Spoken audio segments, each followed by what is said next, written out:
Hello dear friends, this is the Phone Support channel. In this video I want to show and tell you how to deactivate your Instagram account. To do this, you go to your Instagram profile. Go into the app. Once you're in your profile, you click on the profile button. After that, you click on the three bars in the top corner of the screen and click on Settings and Privacy. If you use deactivation, your account will be temporarily deleted and you will be free to restore it after a while.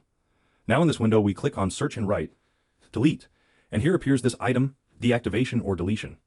Click on it. Now you select the profile that you want to deactivate. To deactivate an account, I select that one. But if we want to delete, we choose the second one. But I click on the first one. We click Continue. Now you need to write your Instagram account password and click Continue. Next, we need to choose the reason why we decided to deactivate our account. You can choose absolutely love the reason, it does not play a big role. Then we click Continue. And once again we click. And after that we have to choose Deactivate Account. As soon as we click on this button, your account is deactivated. Your account will disappear from all your friends and subscribers, and no one will be able to find and view it. This was the Phone Support channel. See you later.